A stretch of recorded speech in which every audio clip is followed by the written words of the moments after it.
I really like the 2 stars and a wish. I'm like, and that's also the power of language, right?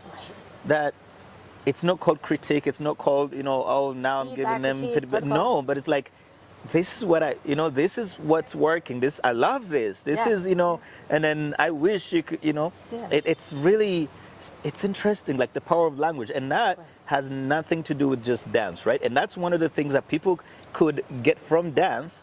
Like you go, take it out. Yeah, whether you're teaching accounting, whether you're leading a team of scientists, like understanding language and how that makes people feel. Right. How, if you call it a rule and you call it a guideline, what does that mean? Yeah. If you call it this and you call it that, the same thing, but what does that mean to a person, to someone who's listening, right? So, and I think sometimes we have very good intentions, but then our language gets in the way, right? Like sometimes the language, the choice of words we use are not aligned with where we want to go. Even though the intentions are good, but then the choice, and sometimes just that.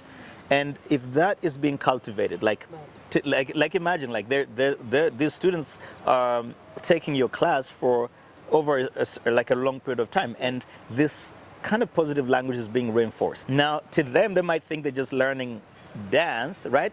Like, wow, I love this class. Well, I'm improving, I'm learning, I'm growing. But then they realize that the same lingo they start to use in other areas of their life. Yes. And this is what I was saying earlier, that there's some things that we find ourselves applying in many other areas of our lives. And you're like, well, why am I, like, I'm effective here. I'm doing good here. I'm an effective communicator. Wow, I know. Why am I? Right? And if you go back, if you like, for people who reflect, you're like, wait a minute, this wasn't a dance class. And people are like, dance class?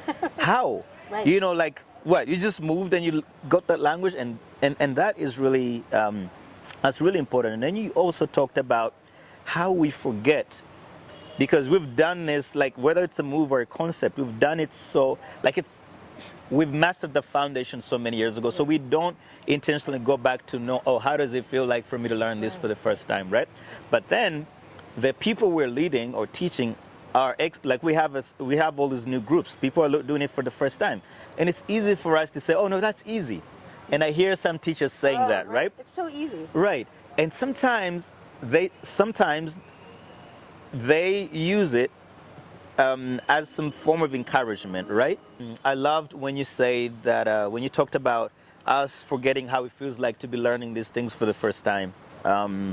Like, you've mastered this foundation, right? To this concept or this move or whatever it is, this idea, like many years ago. So you're not, like every time you're going to teach a new class, you're not going to be like, oh, let me go back to learn this again. Let me forget it and learn it again, so I know how it feels like, and that's why sometimes we're like, oh yeah, this is easy. Oh, this will take about 5 minutes to learn.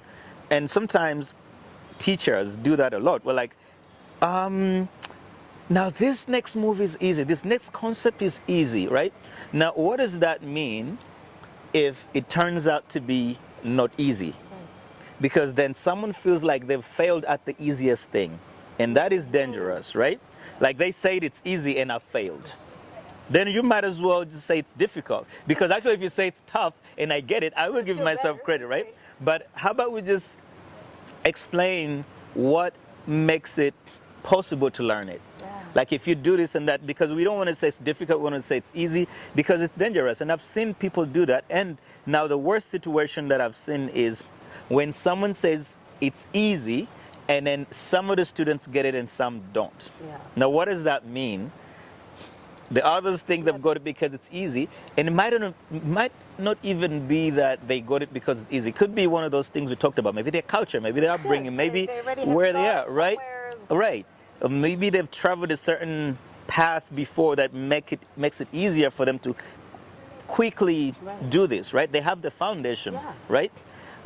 Whether they acquired it intentionally or unintentionally, they do have the right foundation for it. So it doesn't make it easy. But then the students who don't get it, now they feel bad. Now everyone is looking at them. They've failed at the easy thing, right? So how are you expected to get the challenging thing? Right. And that's how we end up not like sometimes killing people's confidence and self-esteem, right? And then now this has nothing to do with dance. This is everywhere. But people can pick that from a dance class and apply it everywhere else. Right. Like, because many times people say, this is easy. Yeah. What does that mean if I don't get it? You know what I mean? Learning a language. Right. Right, learning a new language. Oh, it's easy. Speaking this language. Or sometimes, yes, you can say it's easy and I quickly get it. Now, maybe I didn't get it because it's easy. I'm still misinformed because maybe there's a certain foundation that I have that puts me in a perfect position to execute this in a short amount of time. So that is really important to, I think it's, yeah, we just need to be careful. And then one thing that I learned from what you're saying is that I'm not going to go back to learn a 6-step for the first time. I'm not going to forget it or an Indian step. Right. But one thing that helped me, now this was not intentional. See, I didn't know how to swim. Like I learned as an adult. Right. Like I think it was maybe 2018, 2019, you know, kind of, but like basics. Yeah. Like, you know, and 2020 I was ready and then Corona hit. The one thing that I learned, and this has helped me so much, was that I just went to learn how to swim because for all these years I had many offers, friends wanting to teach me. I show up and I don't because I'm afraid.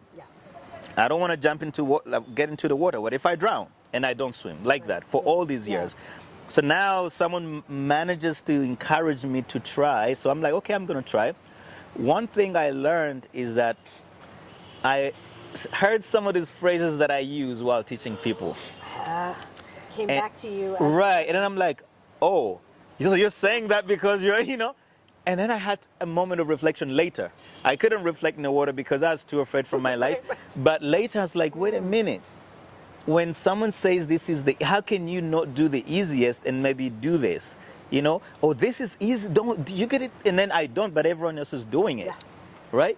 So you're going to apply it on yourself. Yeah, so swimming really helped me.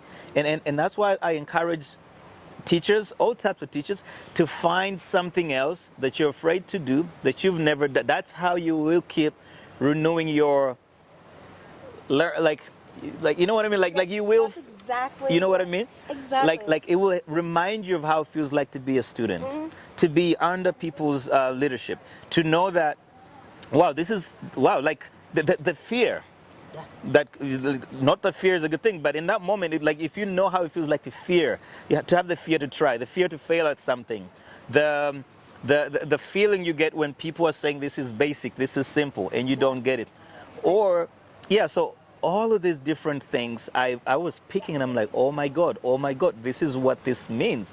So and since then I try to throw myself in different situations. Absolutely. Whether I jump on Duolingo to try a new language, whether I, you know, like it's or sometimes when Duolingo says this is a difficult and I get it right away, but I'm like, is it because it's really not difficult, or is it because of what I know from before, right?